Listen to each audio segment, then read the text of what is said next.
The point I'm making is this. Stephen King did kill John Lennon.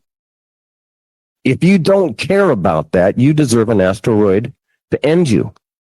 Because really, it's worse than death living like that. Oh, well, Stephen King gets to kill John Lennon and get away with it because we're pussies. I'd rather see you all dead from a meteorite than live like that. 48 minutes of dogs barking. 48 minutes of dogs barking. 48 minutes of dogs barking. 48 minutes of dogs barking. Growl. Growl. 48 minutes of dogs barking. 48 minutes of dogs barking.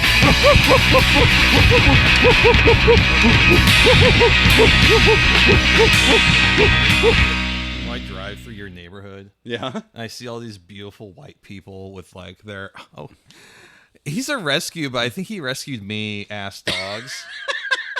Okay. I just like think what their inner monologue is, and it's just always just like, God, I can't wait. Oh gosh, I can't wait for the string band to play at the farmers market this weekend. And oh gosh, oh wow, another 12 hours before I get to use Salesforce again. Gosh. Salesforce is very specific. I love it. I got put in a ticket for this one. Mm-hmm. Oh boy. Better make sure this is assigned to the right people. Mm-hmm. Yes, indeed. Yeah. Working as intended. That's all I'm saying. Yeah. Yeah, it's I had to use Salesforce at my last job, and I'm like, this is just like a snitch program. Yeah, that's what Salesforce is. Like, this sucks. It's like, yeah. like I can figure this. No, make a Salesforce ticket. I'm like, why? So someone else can get fucking yelled at? I can figure it out. Give me 20 minutes. Like, no. I'm like, yeah, that's irritating, isn't it? Yeah. It's just being asked to make a ticket for wiping your ass. yeah. Oh no, we gotta make a Salesforce ticket. I'm like, no, we don't. Yeah. No, we don't. Like, well, that's how we do it here. I'm like, well, you guys do it bitch made over here. How about we be like real fucking logistics employees and like figure it out so no one gets yelled at. Mm-hmm. Anyways, folks, you're listening to 48 minutes of Salesforce. That's right. Strap in. We're going to be doing all your Jira application needs right here on the show. Fuck a crypto scam. We're talking about how to get a lot of likes on LinkedIn. That's going to be my... That's it. No, my name's Jason. That's Brian. Welcome. How do you get a lot? Oh, I love working hard. Yeah. I love to work hard. I'm just going to make... You know what? I'm going to log into LinkedIn. The posts that get the most likes, I've noticed, and there's an entire subreddit r/LinkedIn lunatics, are these ones that just go completely out of pocket and tell an incredibly weird personal story and then somehow tie it all back to business sales. I don't know how these people do it. I don't know how they sleep at night, because they're basically responsible for the death of the modern world. But it's also incredibly fucking funny seeing people just doing the most debased shit. Like, you'll see people... My son died at age 13.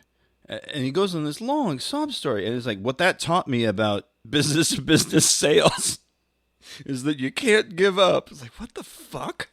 Who is this for? I'm going to post, I think, the third post I've ever made on LinkedIn. He's doing it right now, by the way. I love to work hard. Give this status a like if you do too. So we're going to keep a running tally tonight? Is that the plan? We're going to check in on your post and see how well it did? I'm not switching to your app. No, sir. All right. Oh, I can add image. Oh, God. I'm going to use this image of The Rock with a Rubik's Cube.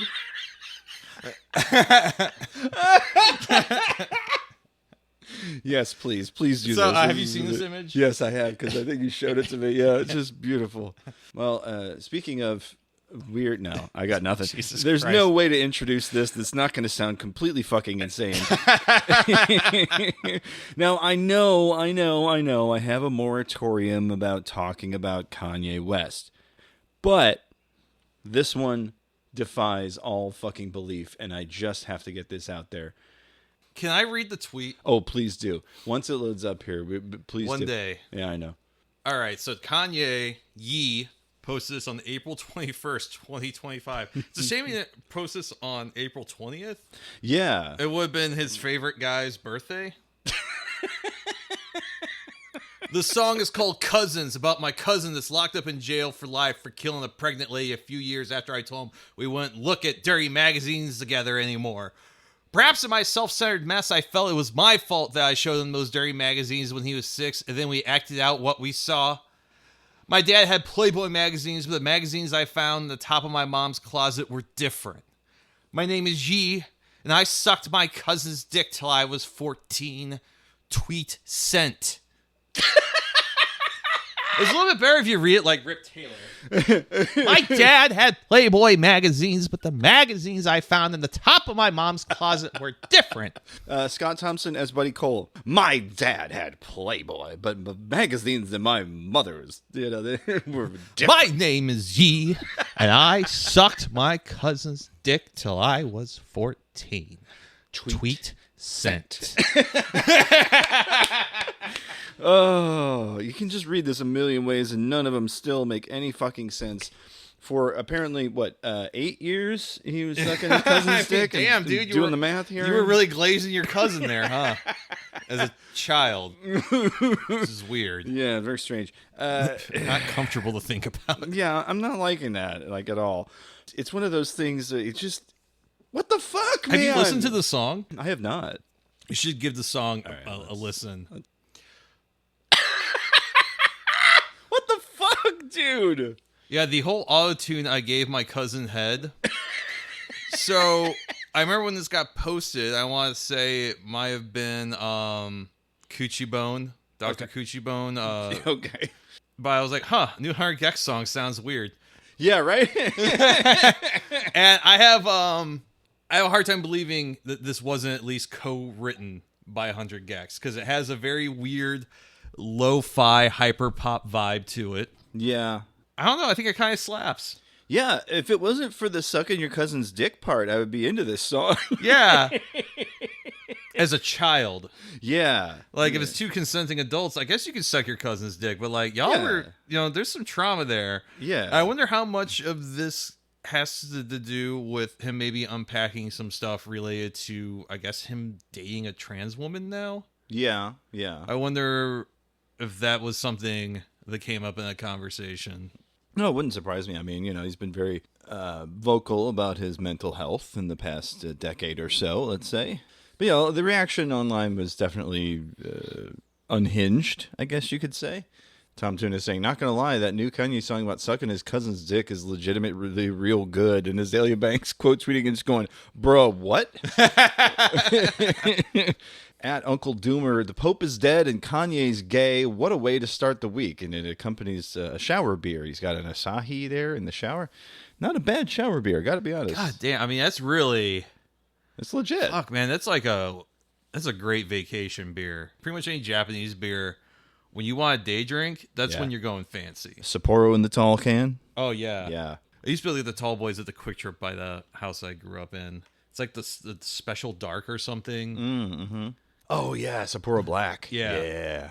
This shit'll get you fucking turned. Yeah, I'll suck my cousin's dick after a couple of those. Yeah, $4 a can, I guess. $4 a can. Listen, I ain't cheap. I get it. Believe me. Yeah, it would take a couple of those for me to suck my cousin's dick, though. Yeah, just to... God, I wish I had a hot cousin. That'd make that a lot easier. I just have weird gingers. A lot of my cousins are just like bald guys. So, like, it's fine, I guess. Oh, geez. So your cousins are the guys eating at the buffet in the Swingers videos? Oh, God, yeah. Absolutely they are, yes.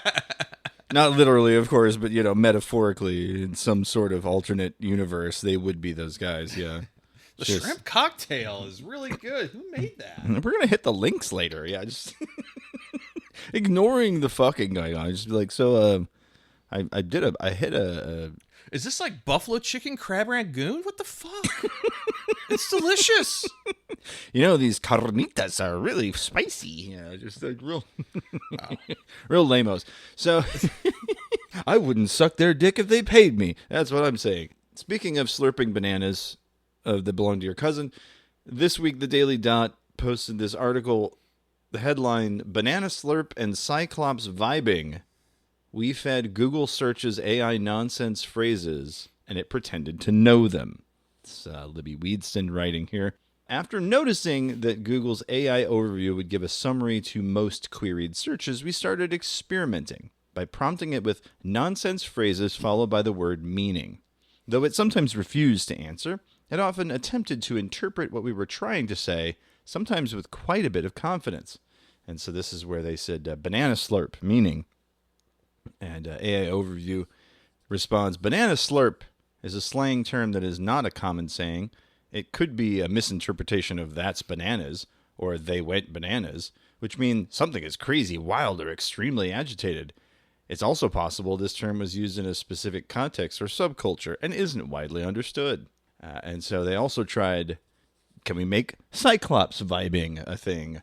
And then AI Overview responds, Cyclops vibing is a humorous internet slang phrase that combines the image of a mythical Cyclops, a giant with one eye, and the meaning of vibing, which means to be in a positive, relaxed state or to be in a great mood. It essentially suggests that a person is enjoying themselves and in a good place, even if they are depicted with a somewhat intimidating or unusual image, like a Cyclops. Let's see, they tried metal soup. Soup prepared in a metal pot, or the taste of food that has acquired a metallic flavor due to a use of certain metals or the absence of salt. So they're giving these authoritative definitions as though these things are real because AI is fucking stupid. Fishy flapjacking. Well, so this one is just like, it could mean this. Let's see. Yeah, so on that one, it looks like it actually was like, yeah, I don't know about this. Yeah, it's kind of weird. Flirp-dorping. All right, so they tried to do flirp-dorping, meaning it doesn't appear to be a recognized term. It's possible it's a slang term or a typo, or it might be made up. We're back in the, eat 3 rocks a day phase of experimenting with AI and search answers. It's a strange thing in search. I highly recommend, by the way, if you still use Google search for a lot of things, go to the web tab, because that'll remove the AI overview. And I cannot stress enough that it's going to save you a lot of stress and heartache, I tell you. Yeah, sure, banana slurping, yeah. That means sucking your cousin's dick until he was 14, actually. Another thing that caught my eye this week was a little indie game called Crazy Cattle 3D. Brian, you mentioned that you'd seen this. Yeah, I've heard about Crazy Cal 3D. Boy, it just feels like when you've been kicked out of the pachinko parlor and the card sharks and the loan shark won't even take your money anymore. Like, dude, come on, man. Wait, this is something else. Oh, okay. You're good. No, horse race tests. That's what I was thinking of. Okay. But this is... So is this like Destruction Derby with like sheep? Essentially, yeah. So it's a battle royale where you play as a sheep, and you're trying to be the last remaining among 100 sheep, crashing into each other. And when you crash into another sheep, they blow up. So amazing. It's completely bonkers. There's a lot of people on TikTok just being like, "What the hell is this game?" Yeah, sheep number 25 gets their knees absolutely broken. Hashtag RIP Bozo. Best text to receive from bro. Hop on Crazy Cattle 3D. I just downloaded Crazy Cattle 3D. I'm Cattle 0.25. Hop on. Yeah, just people are going crazy about it. Here's Winter MTG 1 posted this. Maybe the greatest game in the last 20 years. What do you mean I'm dead? Holy f***, I'm moving. Bro, what kind of engine we got? We got a V8 engine in this damn thing. Oh! Okay, here we go. We can get to moving. Spear him from the side. He's drifting! No, this might be that final boss, bro. That's my rival. This could be the final valley. This guy thinks he'd get away from me? Number 51? You're already number 0. This reminds me of some of the weird little games. There was like a weird 3D golf game that was a similar vibe. Yeah. Of just like, hey, this is like a proof of concept. Mm-hmm. Like maybe a couple college students or some, high school kids. Mm-hmm. And like, oh, there's something here that's really funny or interesting. Yeah. But it's not like a complete game. But neither was PUBG when it first came out, so. Yeah, I kind of miss like weird jank PUBG. Yeah, for sure. And sometimes the jank is just like, yeah, this kind of sucks, but I'm having fun. Yeah. And like knowing that like there was a point with PUBG where all the cars spawned facing the same direction, so you knew if a car had been moved if it wasn't facing like west or something. There was all kinds of little things you could do. I would, one of the things I would do in the car, like if I would roll up on someone and I would manually move myself to a different seat. Okay. So I could then shoot and do like a slowing down drive-by on people. Oh. I'm sure I made some people throw their keyboard. I would imagine, yeah. This, by the way, this is that's the horse one that you were talking about. Mm-hmm.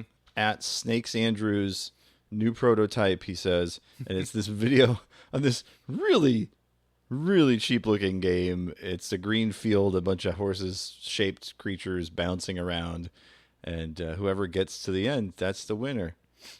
And they take forever. I know. They're bouncing all around. This feels like some real degenerate shit. That like is a betting weird on one. this. Yeah, right. I got $20 on blue. Let's see. I'm on yellow. Okay. Oh, you've seen this video No, before. I haven't. You know? Okay. That's the thing. You can come back from behind real easy. Yeah, okay. All right. No. Come on. They're all going to the glue factory Jesus as far as Christ. I'm concerned. I know. Oh, come on. Oh, Why fuck. does just screwing them here? Everybody's getting trapped in spawn. Hey. Ooh. There's blue. Oh, you think you've got it. There it is. No. Yeah, Oh, Yeah, yellow's still stuck up in the upper right. Oh, we're breaking out. Hold on. Right back to spawn. Come on. Oh, okay, here we go. There we go. Yellow's in front. God damn it. That's right. That's right, PP Horse. Now that's a 100 Gex song. I think I got this. You might. I think You yellow might. might be the... That's it. Oh, fuck. DVD fuck. menu action. Here we go. Oh, Yeah. wow. Down to the wire here. Come from behind. Let's go. There it No! is. There it is. Fuck! Yeah. Fuck you! I'm glad my broke ass didn't bet no real money on this. I don't even know how I'm going to edit that down to make it palatable for audio, but we just watched a series of colorful horses bouncing around. 2 minutes. Yeah. And we got invested. You heard the screaming and the hooting and the hollering. Horse race tests. Definitely some degenerate shit. From horse race tests to putting headphones on your nuts. The Uwu Labs is really something special. You sent me the robot that hands you your keys if you're drunk. Yes, he built a simple machine that has a mannequin hand or a robot hand that shoots out with your car keys if you breathe into the breathalyzer and it detects alcohol. Yeah. So we mentioned him on the show last week, actually. It was Uwu Labs. We're talking about something else. I can't even remember what it was. The vape synth. There you go. Yes. But this one, just 8 hours ago, posted on the website, youtube.com, building headphones for my nuts to test an urban legend. Now, you gotta understand, these videos that he posts on YouTube are cut down from streams where he spends these enormous streams building shit and prototyping it out and kind of explaining his logic. And yeah, he's using bone conducting headphones and creating these like silicone molds to cup his testicles. So is the urban myth like if you can hear music through your nuts? Yeah, essentially. Your testicles can receive sound like that. And so he's like, I'm going to fucking test this out. And then he posts audio. It's a 20-minute video of it. It's time for the experiment. Let's see if our testophones work. This is our build. So this was the original concept design. All right, hang on. Let's put these puppies in the cups. The goal is to see if we can hear the music through the balls. So let's... Whoa, wait. Wait, you can hear it! It's like resonating. Oh! Holy shit! Dun dun dun dun dun dun dun dun dun dun dun dun dun dun dun. My ears are completely clogged. I can't hear what you hear. Oh, sorry. There's an ad. I forgot I'm not on my account. There's an ad for Grammarly playing through my nuts right now. That was my favorite part. Was there's an ad for Grammarly playing through my nuts right now. Amazing. Just what a contributor to science and all things strange. We love you, Ooze Lab. Speaking of nuts, it's Crypto Scam of the Week time. You're listening to 48 Minutes of Dogs Barking, the podcast. And now it's time for the Crypto Scam of the Week. Bad times in crypto. Before we world. go in this, I'm trying to upload this photo of The Rock onto LinkedIn. Oh, yeah. We got to check in with your LinkedIn It's post. not uploading the photo. It No. keeps failing. It's because they want you to use the app, right? LinkedIn has some really weird parameters for image files. Photo upload failed. You know what? I'm Come just on. going to post it without an image. We'll check in at the next segment and see Yeah. how it's doing. So, as I said, it's Crypto Scam of the Week time. Cointelegraph writing here, Adrian Zmunsky, crypto drainers now sold as easy-to-use malware at IT industry fairs. Right, and this is where we're at. Crime season. Now, you're familiar with the phrase software as a service. Yes. Yeah, so now this is crypto scams as a service. Crypto forensics and compliance firm AML Bot revealed that many drainer operations have transitioned to drainer as a service. So malware spreaders can rent a drainer for as little as 100 to 300 USDT. Their CEO, Slava Demchuk, told Cointelegraph that, quote, previously entering the world of cryptocurrency scam required a fair amount of technical knowledge. That is no longer the case. Under the DaaS model, again, drainer as a service, getting started isn't significantly more difficult than with other types of cybercrime. Demchuk explained that would-be drainer users join online communities to learn from experienced scammers who provide guides and tutorials. This is how many criminals involved with traditional phishing campaigns transition to the crypto drainer space. Groups offering crypto drainers as a service are increasingly bold, and some are evolving like traditional business models, Demchuk said, adding, quote, interestingly, some drainer groups have become so bold and professional, they even set up booths at industry conferences, Crypto Grab being one such example. When asked how a criminal organization can send representatives to IT industry events without repercussions, such as arrests, he pointed to Russian cybercrime enforcement as the reason. Quote, this can all be done in jurisdictions like Russia, where hacking is now essentially legalized if you're not operating across the post-Soviet space. It says the practice has been an open secret. Krebs on Security reporting in 2021 that, quote, virtually all ransomware strains deactivate without causing harm if they detect Russian virtual keyboards installed on the system. The fuck? Yeah, meaning that, like, oh, we're not going to harm a Russian-based computer. We're going to disable ourselves now. It says here, information stealer Typhon Reborn V2 checks the user's IP geolocation against a list of post-Soviet countries.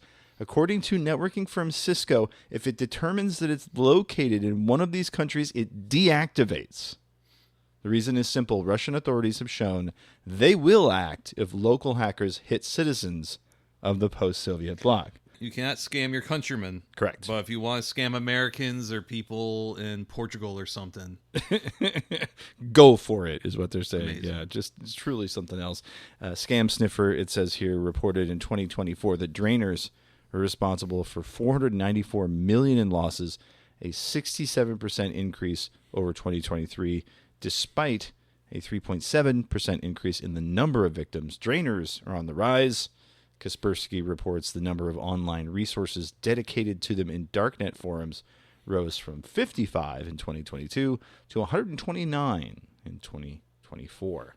Yeah, just truly something else. We're doing crime as a subscription model, essentially. We're doing the MLM of other crimes. It's truly bad. Imagine being able to hire someone to do a crypto scam for you and have it be as simple as, you know, like doing DoorDash. I would like $6 million in unmarked bills by 2 p.m., please. And they go, yes, sir. I will get that for you, sir.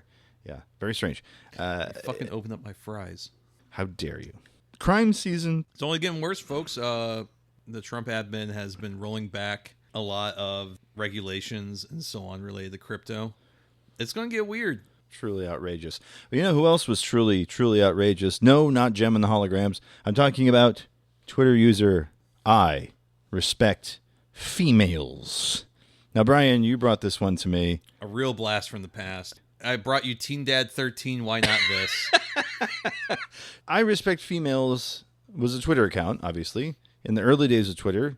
Was he sincere? Was he shitposting? I still don't really know, because it seemed genuinely earnest, like a teenage girl's Tumblr. in a way. This from rickcrude.wordpress.com. At I respect females must be destroyed. Hello, Dick Sacks. This is my second blog, and we'll dedicate this one to the massive cunt known as Prince Greg, a.k.a. at I respect females. This dog shit has been a menace on Twitter for quite some time. For some unknown reason, this fuckhead has gathered a staggering 337,000 plus followers. This itself I find truly shocking, as, like myself and thousands of others, we can see this bloke is a massive cunt and a con artist. Who is he? Well, let's take a look at this prick.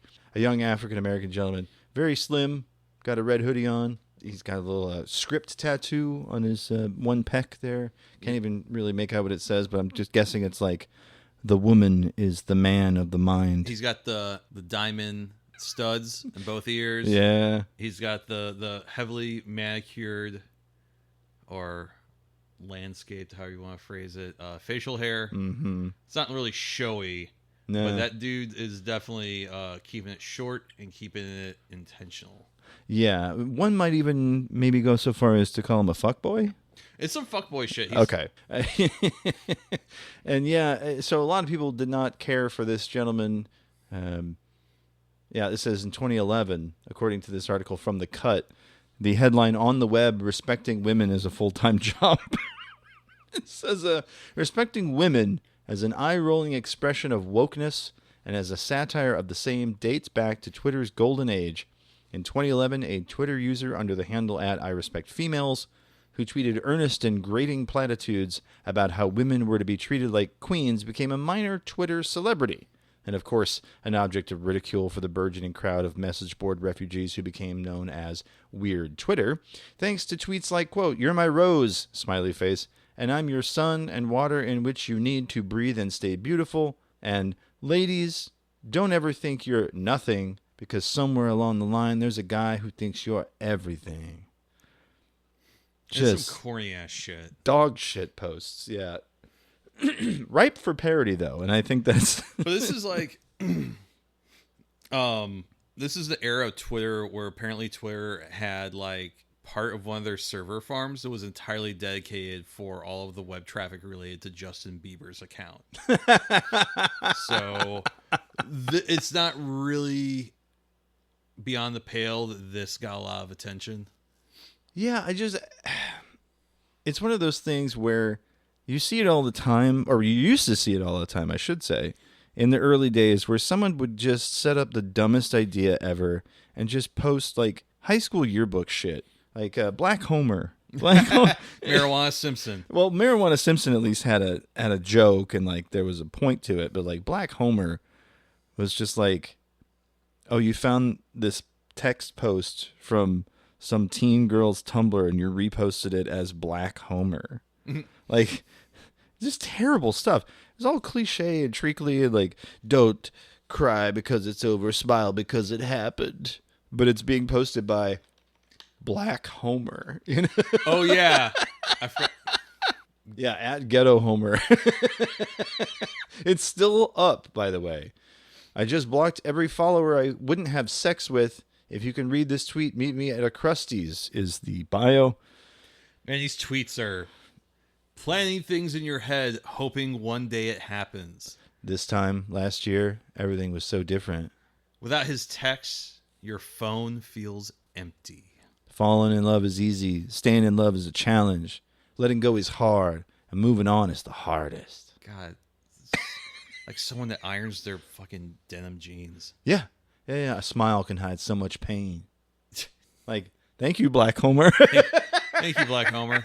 Thank you for your wisdom, Black Homer. Thank you for your service, Black Homer.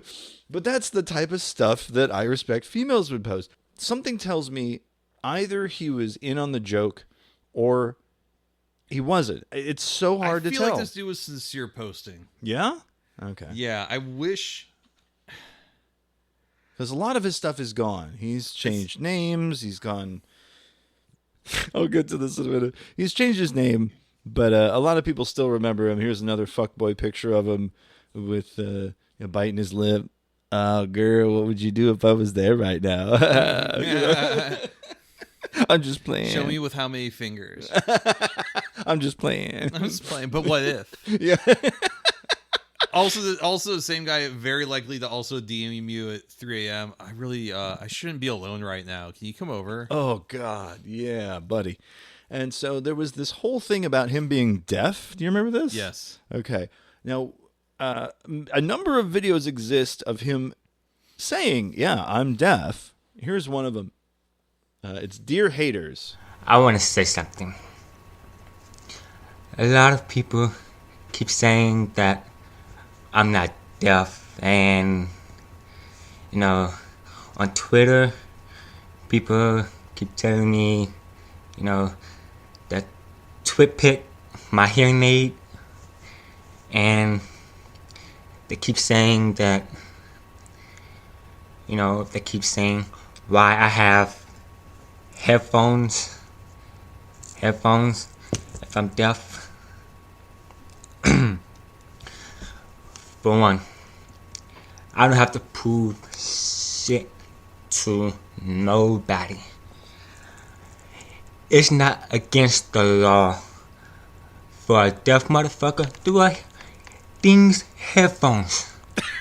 Okay. He goes now on YouTube by the name Deaf Greg, by the way, so 13 years ago he posted this, by the way. He ain't wrong. Like, deafness is like not just one catch-all. Right. You can still have some oral sensitivity, and he speaks pretty well. How to Curse in Sign Language is one of Deaf Greg's videos. This, by the way, appears to be a more recent picture of him. He has shaved his head, big glasses, still with the well-kept beard, so... It's a better beard. Much better beard. He only posted 23 videos on his YouTube channel, the last of which, 12 years ago, another ASL video. But yeah, it's a lot of videos about getting tested, and here's how to swear in sign language. Yeah, this stuff's a little bit more productive than what he was posting on Twitter. Absolutely. Like, I think if this was like his thing, yeah, I think there would be a lot less animosity. Yeah. Some of the stuff he was saying was okay. You need to treat a woman properly. Sure. Okay. Yeah. And just a little corny the way, and like a little sweaty. Yeah. The I Respect Females tag, the I Respect Females Twitter account has not posted for a while, but at your fave deaf guy who called himself Deaf Greg purported to be the same fella. And yeah, he stopped posting around 2023, but here's some other ones. Loyalty mean the most to me. Even on bad terms, you're supposed to stand on that. Some of y'all need to fix y'all credit scores. Get your shit together before bringing someone into your life. 1 retweet. Wow. I hate when people continue talking to me after I tell them I'm deaf. Number 1, I'm great at reading lips, but if your lip's too thin, I won't understand. If I was ever a toxic part of your life, just know it was probably your fault. Yeah, so I mean, he's... Yeah, inflation keeps on increasing in July of 2022. Wonder if my hearing will ever do the same. And October 1st, 2021, them DoorDash prices make you look in the kitchen a few more times. I hear that. Have you ever put together a DoorDash order, like you're feeling unwell or whatever, or you're feeling lazy, and you see how much it's going to be because you're like, I'm only spending like $30, and then it's like, oh, it's $60 with everything included, even though you got a fucking coupon. Yeah. And you're like, you know what? I'm just going to go to the sandwich spot across the street. Yeah. Like, you know what? Like, fuck it. DoorDash has talked me out of more impulse buys than I think any other platform. Yeah. Let's see here. We got one from 2021. If I texted last night, I'm not texting again. I don't care if we talk again. Crying emoji. Your phone ever be so dry, you start feeling fake vibrations, crying laugh emoji. 9 likes on that one. This guy used to be a star. This guy used to be a big deal. He was nominated for a Shorty. That's crazy. A Shorty being, of course, an award given to people who are funny on Twitter. Some of the finalists, this one here is the 3rd annual. Some of the ones they had nominated: actor Nathan Fillion, Ian Somerhalder, right, Misha Collins, Neil Patrick Harris, all of whom were on television shows that were big hits at the time. Oh, authors, John Green. Mm-hmm. And J.K. Rowling. J.K. Rowling, oh boy. I hope nothing weird happened to her in the ensuing decade. Let's see here. Trevor Project, great. To Write Love on Her Arms, their Oh, Twitter wow. account was nominated. Yeah. Xbox support. Sure. Oh, and Zappos service. Entertainment. 6002, The Mickey, and I Respect Females, Teen Things. Whew. Toby. Remember the Turner. hashtag just teen things? Yes, I do. When you remove his jeans and there's a second pair of jeans or whatever. Well, see, that itself was a parody of Tumblr shit. Just Girly Things was it was like his neck when he smells good or something like okay. Oh, government. Barack Obama. Oh, yeah. Yes, we can. Cory Booker. Oh. And Eric Cantor. And then Lord Credo. All right. Let's see here. Oh, Total Biscuit for gaming. Oh, boy. Yeah. Humor. Lord Voldemort 7. Oh, God. Does that count even still? I don't know. Let's take a look. Lord Voldemort 7. Oh, that's right. I blocked them a long time ago. Hold on. Posting back in December and November of last year, but it's all Amazon deals. The last actual post was him reposting something Kanye West posted on Instagram. All right. God, I hated accounts like this.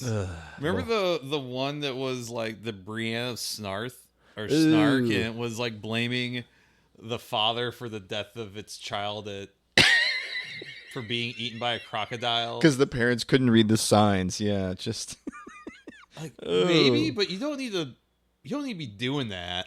But yeah, guys like this, just clout chasing weirdos who just like posted like, "Hey, what if magic was real?" So apparently, Greg now does gay porn. Mr. Make Her Smile at It's Deaf Greg. I'm deaf and gay, so I'm not trying to hear your shit, reads the bio. Originally at Mr. Make Her Smile. Deleted at 1 million. Gay porn business. Prince16greg at gmail.com. Yeah. What? All right. Apparently he got in the NFTs. Of course he did. Yeah, in 2022. All right. Let's see. Project Penguin.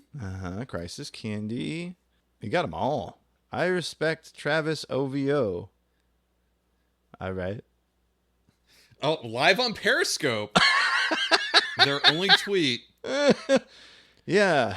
So likes NFTs, got into gay porn. Click that header. This is nice. Yeah, obviously, that is very much so Marriott by the airport artwork there in the background. The most. Oh, he's wearing the G-Shock. Oh yeah, he is. The most he goes like diving, buying art at Home Goods kind of art you can have. Yeah. Mr. Make Her Smile. Mr. Make Her Smile. Greg. I feel like finding out that I Respect Females apparently was doing gay porn, or at least there's an account trying to spread that info. I feel like that would be bigger. Yeah. Again, Deaf Greg videos. Here's one where they're just like at the mall, but it's like a dead mall. We out Westfield. Yeah. Here's the Sunglass Hut. We out here. Yo, we going to Banana Republic, y'all. I'm getting into Lane Bryant with my deaf ass. Just This is a really skinny escalator. It's just like the Twitter content. It's so boring and inoffensive. I can't even be mad at it. He's just some lame dude. And I will leave you with this. There used to be a YouTube account, Doc Pemberton. You remember this guy? Vaguely. His whole deal was like, what if a guy from steampunk times was making YouTubes about Twitter? Oh, fuck me. Yeah. Yeah, okay. Go ahead. And so he had this entire video series, Tweeter of the Week.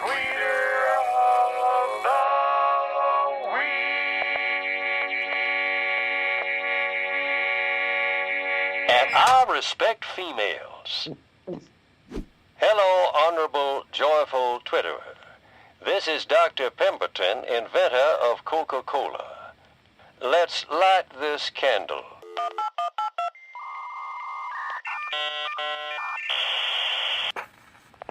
On January 25th in the year 2011, at I Respect Females tweeted, "Kids dream big because they are able to see that there is no such thing as impossible. You should try it too.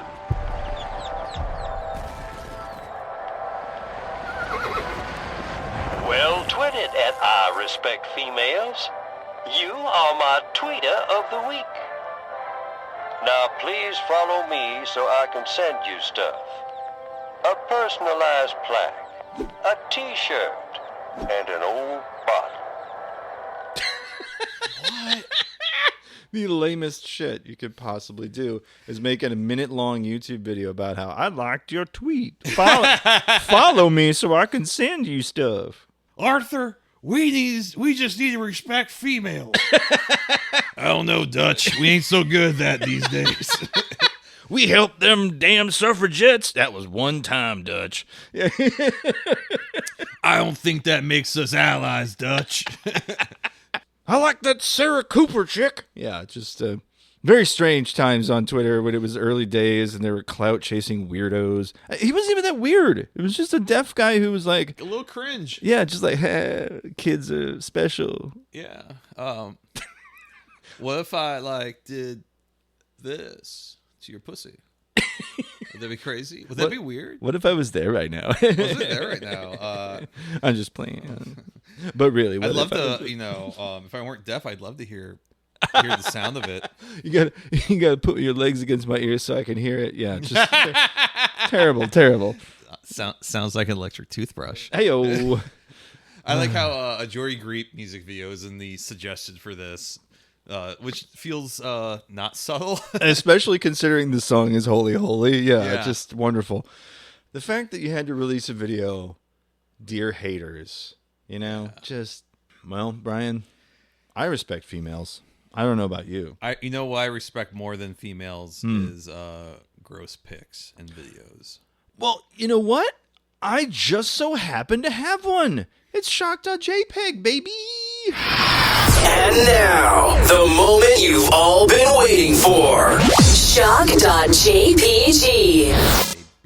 Fresh from the annals of Twitter, from an account called I Love the Ass One, comes a video that you just kind of have to be here for. I am calling it Snookered. The post is, love the feeling of my huge anus expanding while I fart out a set of billiard balls. And For my fucking huge rosebud. all right, 1, 2, 3, 4, 5. There we go. 6. Okay. They're all clean. Yeah. Oh yeah. 7. That was a little wet. Yeah. Oh boy.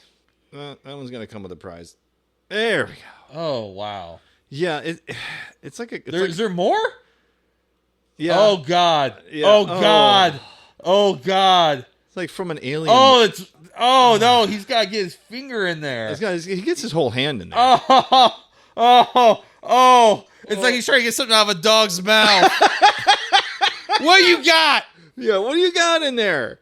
Oh, jeez. This reminds me of like a Doom 3 texture. Yeah. I was gonna say it's His straight up- monster closet's really wet. Oh god, it's like an outtake from Alien 3 or something.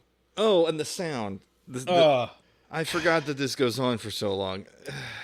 Okay, and then he's got a plug. And the plug goes all the way in. The plug goes all the way in, Brian.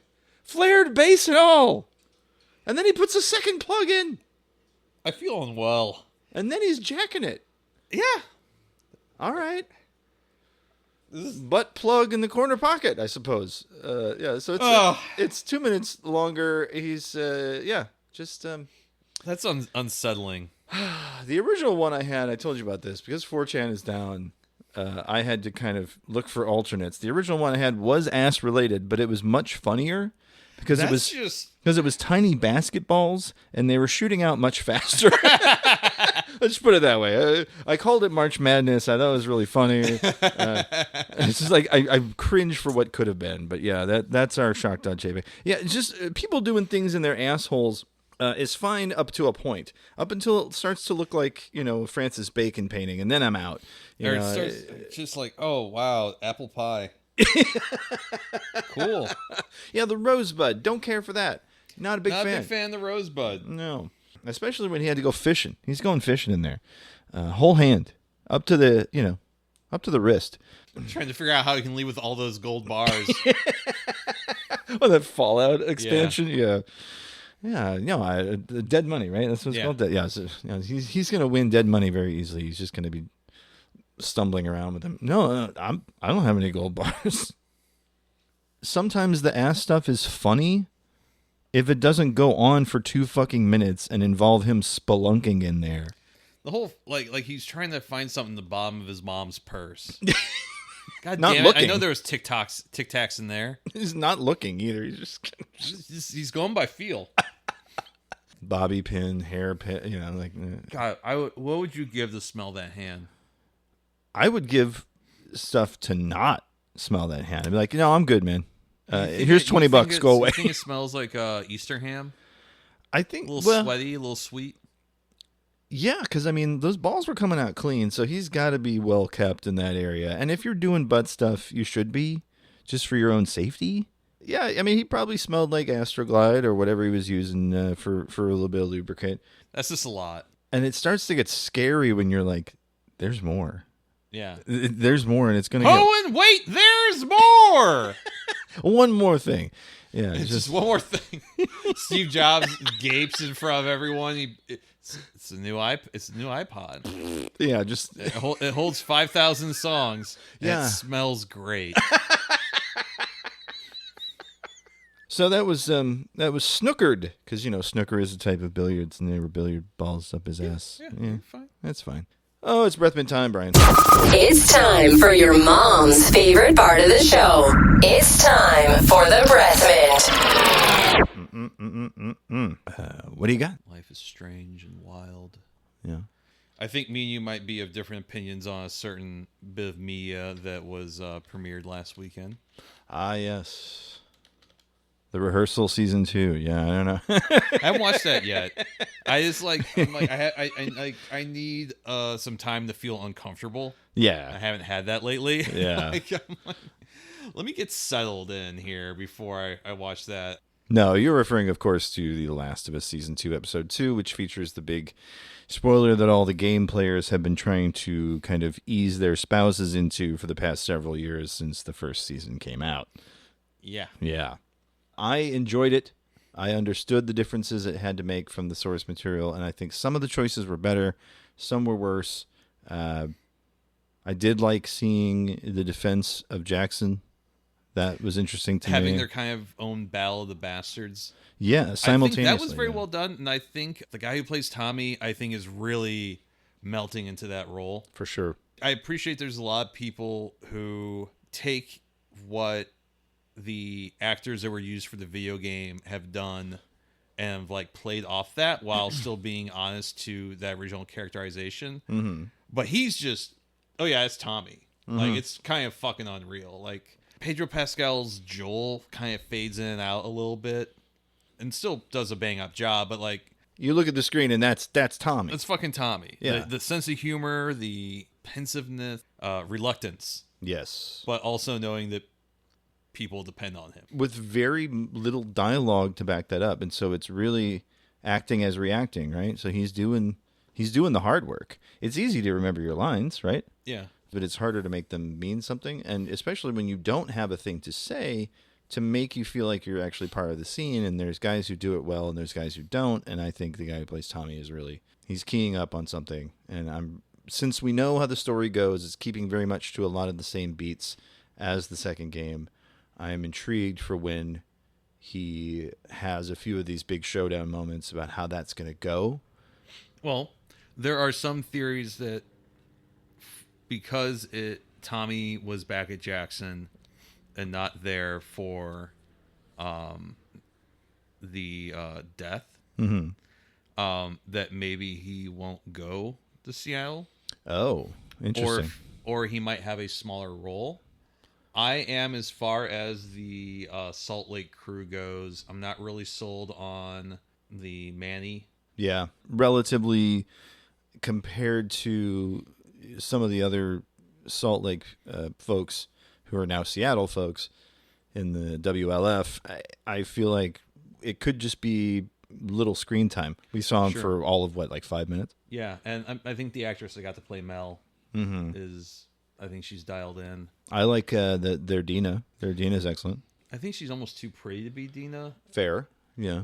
But she's got the chops. Mm-hmm. That was the whole thing. I'm like, oh, don't get like a Gilmore Girly type actress. But she also has kind of melted into that role more so than I expected. And I really like that. I think she's going to be great this season. I'm not 100% sold on Abby. I think they should have had her do a little bit of creatine. Bulk up a little bit. Yeah. I think part of what makes Abby imposing is that she's big. She's swole. Yeah. And I do feel like the death scene in the show is missing a lot of the pace and the rhythm. Because it's interrupted. Yeah. The way that it goes in the game and that cutscene, I think, is incredibly well done. I think any stage production would be proud to put together something like that. And I just don't see it in the show. Yeah, it's also lit a lot darker, if I remember correctly. They're like in a basement. Right. And Joel is backed up against a window that has a snowdrift against it. I think they kind of jumped the shark a little bit. Doesn't mean they can't come back from it. I was going to say, we'll see once Ellie gets to Seattle. Yeah. If she gets to Seattle this season. She gets to Seattle. Apparently in the next episode. I know, yeah. There's Seattle stuff. But I hope they just don't do like a Game of Thrones, like magical teleportation. No, because even though the game cuts to, I mean, they're clearly riding a horse from Jackson to Seattle. It's one of those things, like, I guess we could have a detour.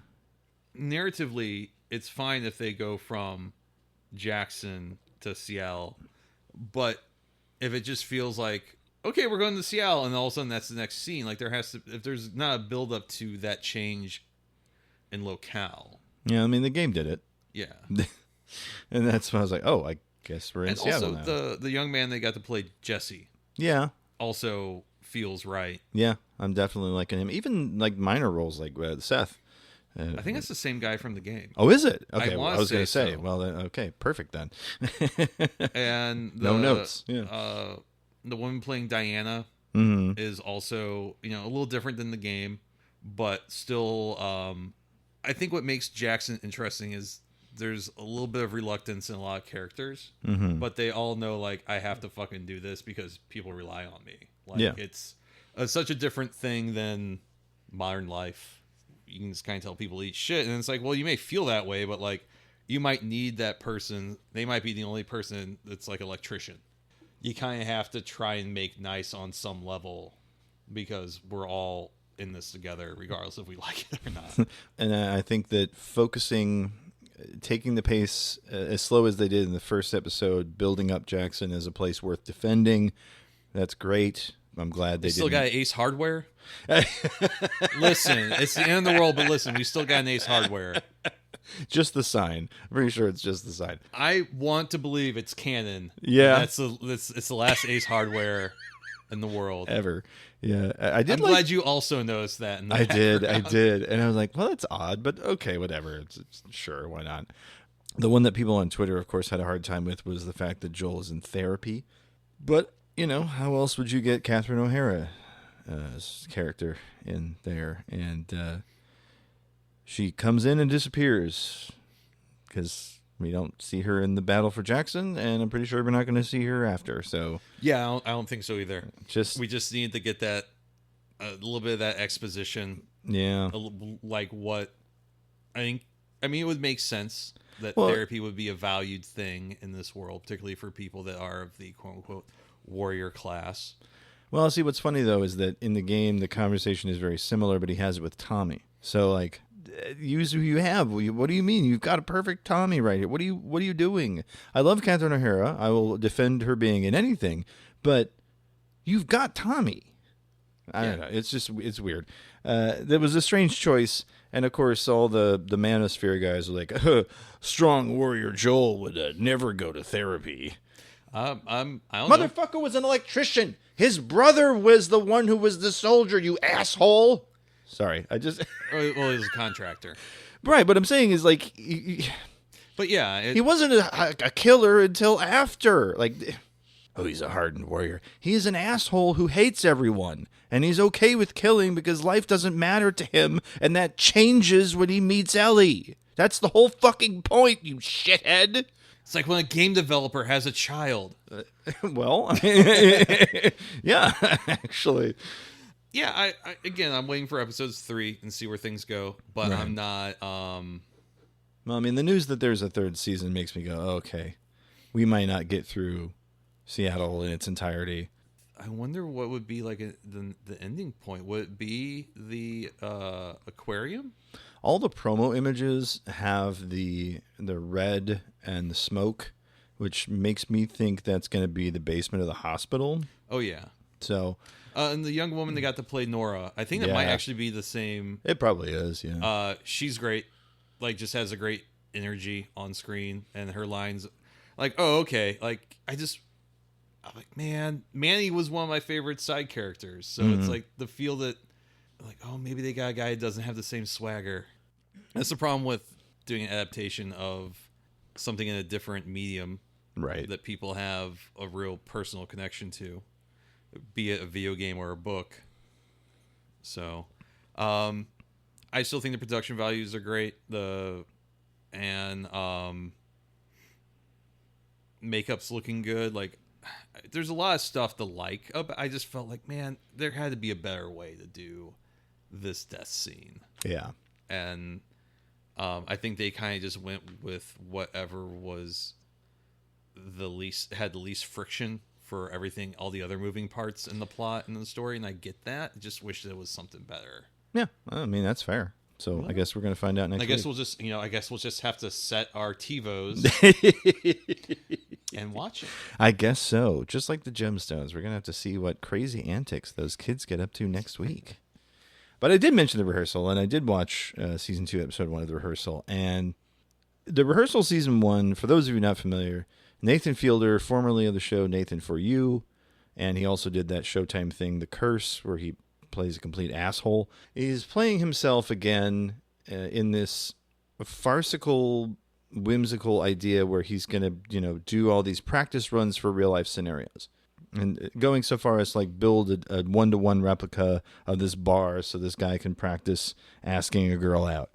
For one thing, they're going to do all this work. Well, in season 2, they up the ante because he gets really interested in airline crashes. He builds a 1-to-1 replica of an airport, complete with Panda Express, just so he can get an idea of what it's like for a co-pilot and a pilot to have this interaction, and like what it's like for them before they get on the plane. Because the theory is, because the co-pilot and the pilot don't know each other, when the pilot is confidently wrong, the co-pilot is less willing to speak up, and that's what's causing all these airplane crashes. And so, using that as a jumping off point, the show just goes in these directions where I just was not ready for it. And again, it's just one episode, it's tight 40 minutes, but it just felt like, wow, you really took me on a fucking journey. Where is this going? What else do you have in your back pocket for me? Building a fucking airport on a soundstage. The man's insane, is what I'm saying. Truly something else. I'm so curious. I just want to see where it's. I can't wait. Can't wait. We talked about adaptations. The other one that I wanted to bring up was, Andrew Weir. From the name sound familiar? A little bit, yeah. So he's the guy who wrote a book based on what is essentially a Reddit thread, and it became a big film with Matt Damon in there. It was called The Martian. Mm-hmm. Right? It's about a guy who gets trapped on Mars and has to grow food and recycle his water and figure out how to live until a rescue ship can come. And so the book was great. The film was great. It was a Ridley Scott joint. I mean, he got a lot of play. And so his follow-up book was called Project Hail Mary. And I hate to say it, but it is Ernest Cline bullshit, and I do not like it. Oh, fuck. It starts out with an interesting premise. This guy is an astronaut, and he wakes up on a ship heading towards a foreign sun, a star that is not our sun, to find out what's going on with our sun because it's dimming. Oh, global dimming. But it's just so chock full of pseudoscience and gobbledygook. And of course he meets a helpful alien So anytime there's a possible problem that he can't science his way out of, oh, his alien friend can fix it for him. And it feels like every time you have a possibly interesting moment of like, yeah, this guy might actually die. Oh, no, he's got his alien friend to help. Maybe this could have been interesting if you hadn't introduced an alien life form who just so happens to have X, Y, and Z. And I was just like, okay, man. All right. It's fine. You know, it's a competently written book. It's okay. It doesn't set my toes a tapping, you know. It's a big shoulder shrug of a novel, and I hate that because I liked The Martian so much. But this isn't it. And yourself, what anything else you got going? WrestleMania. The WrestleSplania. What do you got? So okay, it could have been one night. So we got a big Cena heel turn. I think that was already earlier. That was Elimination Chamber. That was Elimination Chamber. Okay. Maybe one of the worst main event matches in WrestleMania history. Yeah. No momentum, felt weird. Travis Scott comes out and is the guy running interference for Cena. Yeah. Just some weird character motivations. Like you're trying to sell some of this action, and it just doesn't work. Apparently, The Rock didn't want to play ball with Triple H's booking. Oh, wow. So the Travis Scott stuff was apparently supposed to originally, I guess, at some point in time, was supposed to be The Rock. The triple threat match that started off night 2 between Io Sky, Bianca Belair, and Rhea Ripley is so much fucking fun. Yeah. So good. A lot of great spots. A lot of good momentum and rhythm. Jade Cargill defeating Naomi. Fine. That's a tricky one because I like Jade, but I also like Naomi. Jade, it's probably the best Jade has looked at pay-per-view the entire time she's been with WWE. Oh, they brought in LA Knight for a singles. Oh boy. Well, he was United States champion. I know. Coming into that against Jacob Fatu, who is related to the Usos and all that. I know. Jacob looked great. Really delivered some really fucking believably punishing blows at LA Knight. LA Knight looked good. Put him over real well. I think that was a pretty good match. El Grande Americano, who is really just Chad Gable. Mm-hmm. Doing a weird American exceptionalism type Lucha Libre. I don't like it. Rey Fenix coming in is his first pay-per-view match since leaving AEW and joining WWE. This was fun. Chad Gable is a really great, naturally gifted wrestler. Yeah. I don't know why they have to give him shitty gimmicks, because can I just have Chad Gable and Rey Fenix putting on a fucking clinic? Tiffany Stratton and Charlotte Flair was actually a lot of fun. Charlotte Flair looked really good for the first time in a while. It's her first big match since coming back earlier this year, but she'd been out for a year and some change before that. Tiffany Stratton looks like someone who is going to go very, very far in the world of wrestling. It was kind of tough having two tan blonde women in very similar gear wrestling at times, but that was a fun match. So Yeah. So there's 7 matches. There's still one more to talk about. Out of those 6 that we've talked about so far, Seth Rollins, CM Punk, and Roman Reigns as the main event for night 1 was fine. Yeah.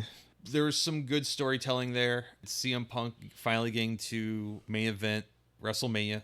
Right. Which, until he came back to WWE, was one of his main regrets.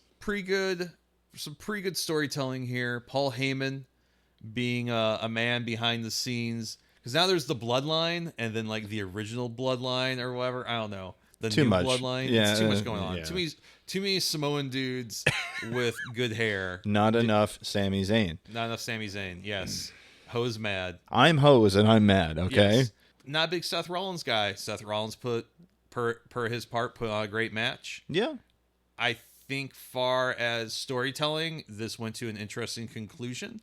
And the Raw after WrestleMania is already starting to put some stuff into place I think storyline-wise could be interesting. I wish we had a slightly more exciting match, particularly for it being CM Punk's first time main eventing WrestleMania. But you know what? I think it's going to lead to something probably cool at SummerSlam, if not another pay-per-view this year.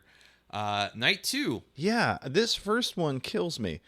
The results here baffle me. It says Io Sky defeats Bianca Belair and Rhea Ripley by pinfall.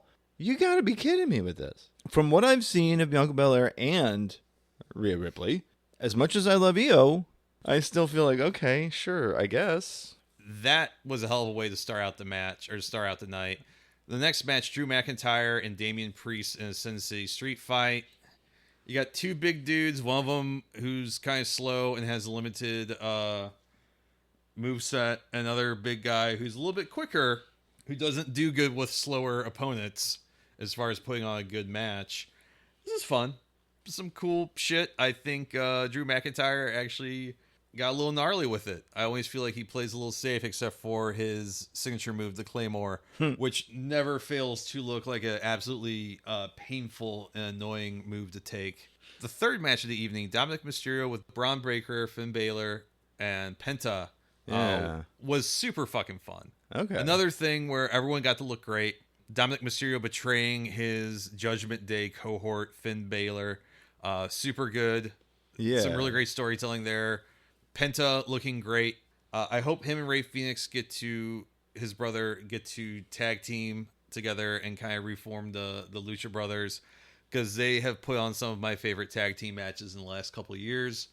Randy Orton was supposed to face Kevin Owens, but Kevin Owens he's undergoing a neck surgery, or has undergone a neck surgery that he's been putting off for a minute, and it's probably going to be out of action for at least a year. They had this whole thing like, who's going to face Randy Orton? And they got John Hendry, who is the TNA champion. Yeah. And John Hendry he looks like the cool youth pastor, and kind of has that vibe. It was very interesting that they called in a favor the TNA. Here, give us your champion. We'll job him out to Randy Orton. Yeah. And made him look...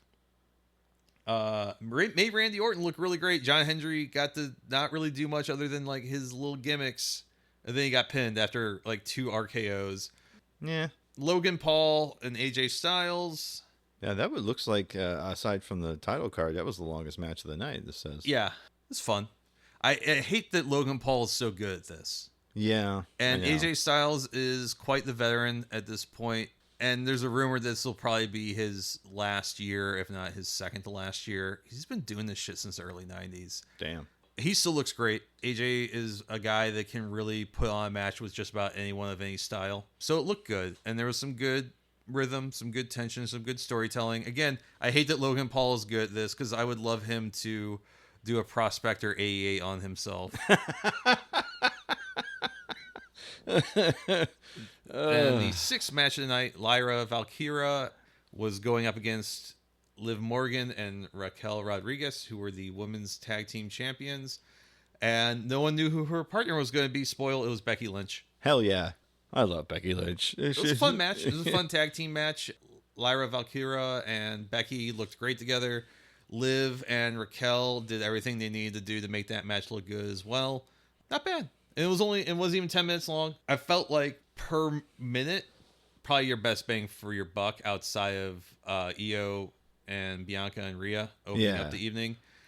And then the real shitstorm. Oh boy. John Cena and Cody Rhodes. For those of you who haven't been keeping up, Cody Rhodes, Mr. Neoliberal. Yeah, I'll say anything as long as it makes the stock ticker go up. American Nightmare himself, and there's a reason he's called that. He looks like a representative for a charter school. Yes, neck tattoo and all.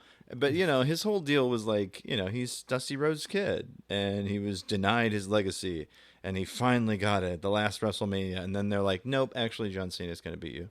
Cool. Or the heel turn. Yeah. Yeah, it just kind of sucks. They rat fucked him. I mean, there's no other way to say it. The American Nightmare, you got this whole thing like, yeah, you should be champ for a while now.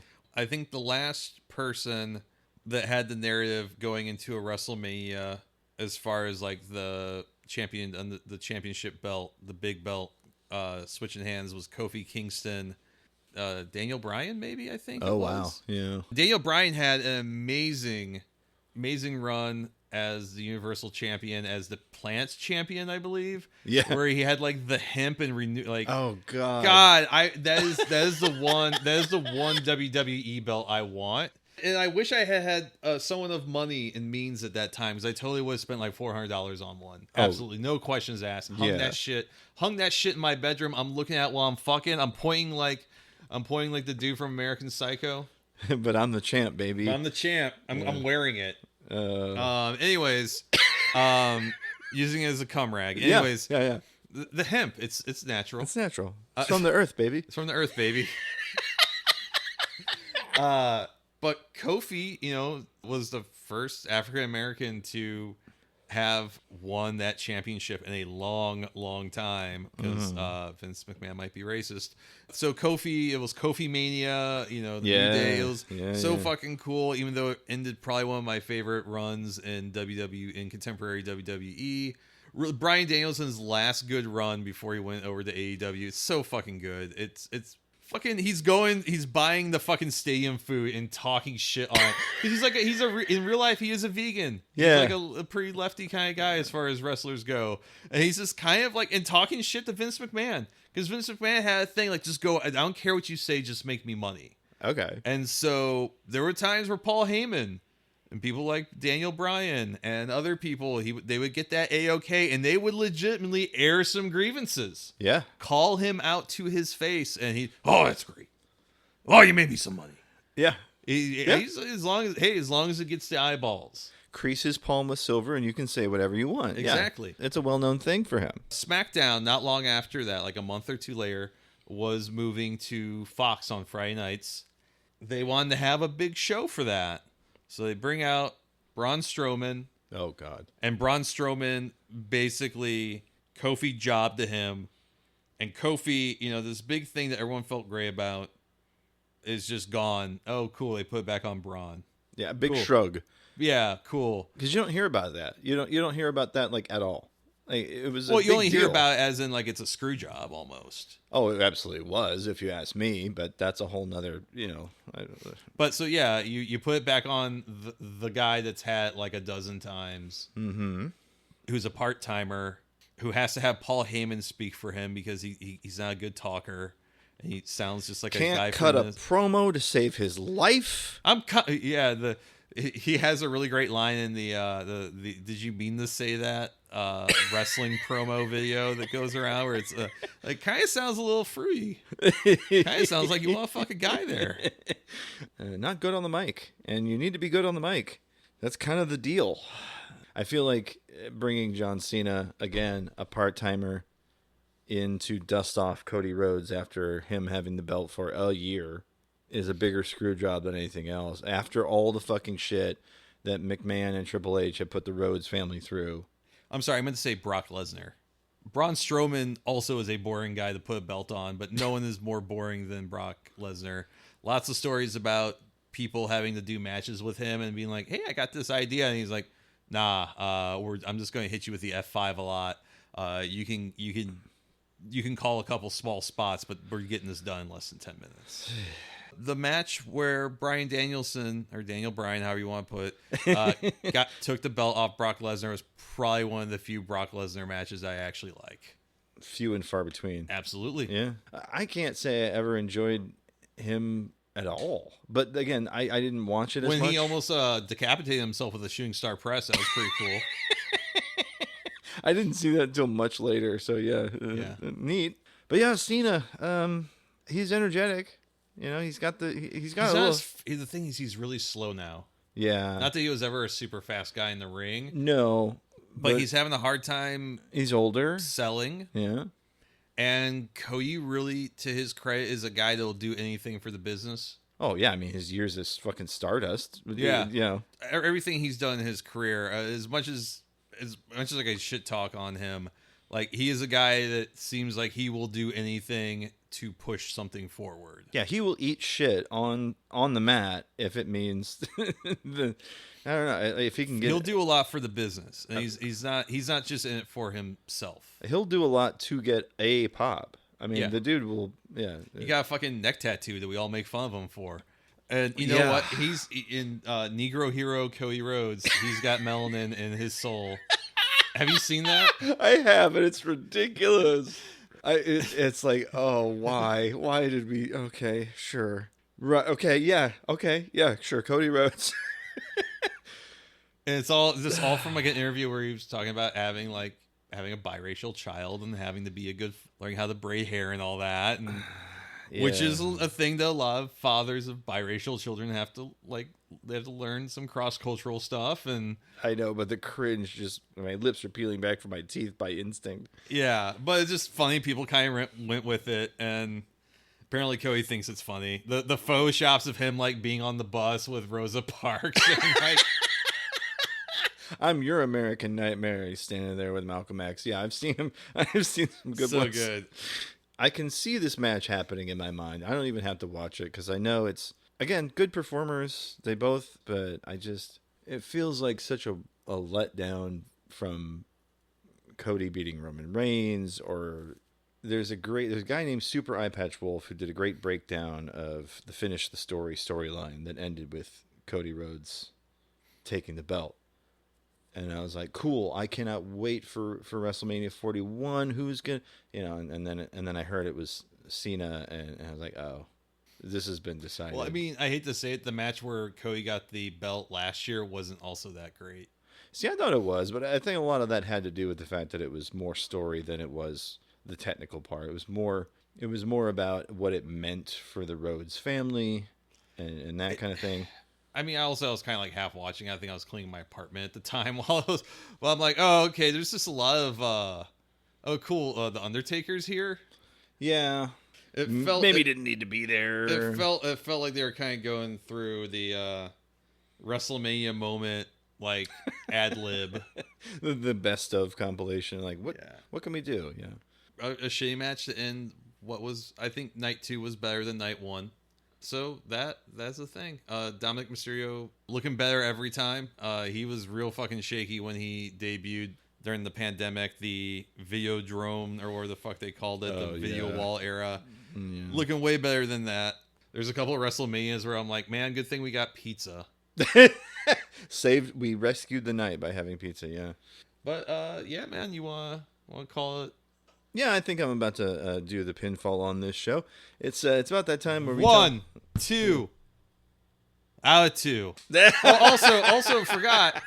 Yeah. Night 2. Fucking Stone Cold Steve Austin might have been drunk on ATV and slammed into the barricade.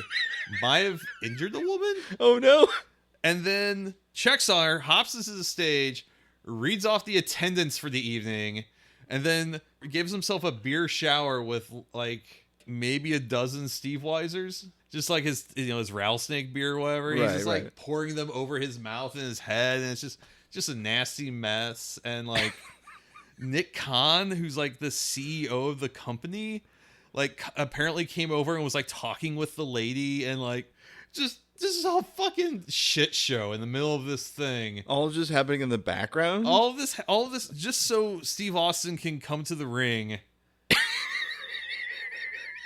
and read off, we got 62,583 of you wild motherfuckers in here.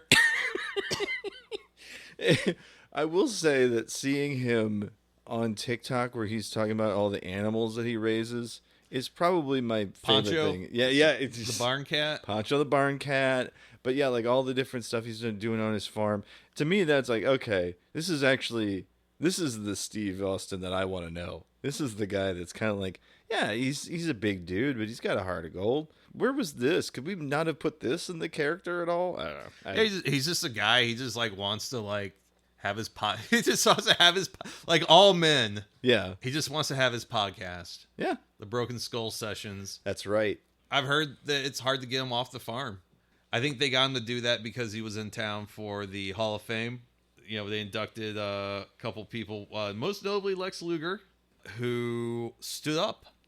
Fucking A, man. I think Lex deserves it for the person he's become and not the person he was. Yeah. There's some stories about him in the 90s. I mean, he basically kind of got Miss Elizabeth back in the drugs and might be, at least in some regards, responsible for her death. Allegedly. 1, 2, 3. Let's put this baby to bed. Let's do it. Well, we're going to tell people where to find us online. Brian, Are you a bad enough dude to tell people where to find you? Yeah, if you want to find me on Twitter, it's ishotguidebord, ISHOTGUIDBORD. If you want to find me on Blue Sky, same, ishotguidebord. Instagram, a music photographer. If you want to check out my photography portfolio,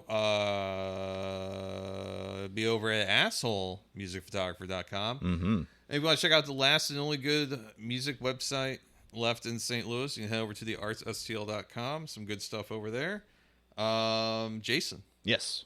Where can they tell you to eat shit and die in Minecraft? You can tell me that to my face, motherfucker. But also via the internet. Yes, if you're on Blue Sky, I guess Twitter, I'm barely on there. Anywhere there's a video crime, chances are that's me.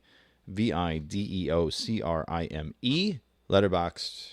Trying to think of where else I use that name. That's pretty much it. But, you can also find me as part of a podcast that's not this one, called Submitted for the Approval of the Midnight Pals. There I play a fictionalized version of horror icon Stephen King. I got a little picture of him right here every time I need to be inspired to do the voice. So that is midnight-pals.simplecast.com, or anywhere fine podcasts are sold. Just search up Midnight Pals, and chances are you'll find it. Oh, don't forget, less than a month from now, if you're in the St. Louis area, you can join us for a live show. A live show! You can tell us to our faces what you really think about us. Please at least buy me a beer first. But Please, yes. Yeah, that's kind of a Shaw prerequisite. Rumplemans. Something. So that is going to be at the Heavy Anchor, May 22nd. That is a Thursday night. And that'll be 7 in the p.m. Sorry, 8 in the p.m. That'll cost you it'll be about a tenner. It will be worth it. We got some very special guests. Comedians Kenny Kynes, former guest of the show, Striker Spurlock. God's favorite child. And I am working on some really funny bits and goofs and gags for us to do that you normally don't hear on the show. If you do not live in the St. Louis and or surrounding areas and you want to hear that live show, good news for you. We're going to be posting it exclusively on the Patreon. We'll get to that in a minute. You want to call the show, though? Oh, yeah.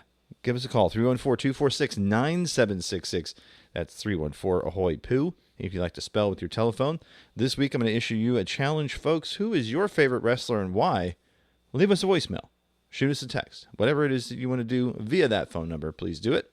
You can also shoot us an email, jason@8minutesofdogsbarking.com, or Brian with a Y @8minutesofdogsbarking.com. And if you want to support the show, patreon.com/48minutesofdogs. Live show is going to be exclusively there for anybody who's in at the very minimum, the $5 level. If you get at the $10 level, however, you are able to choose the method of our destruction. That's right. We call it the punishment tier. We choose a humiliating and or disgusting thing to subject ourselves to for an extended period of time for your listening pleasure. This year, I think we're going to go to the Turkey-Armenian border. Yeah? And we're going to get in some hijinks. Oh, yeah. Okay, sure. Patreon.com/48minutesofdogs. You tell us what you want to see there, and we'll do our best to do it, as long as it doesn't kill me, I think is the only thing. Well, on that note, it's time to say goodnight, Brian. Good night, Jason. See ya. Good night to all those beautiful people out there in podcast land, or good morning, or whenever. I really don't give a shit. But what I do care is that you remember one very special thing: to give mommy a gut fucking. Good night. Good night.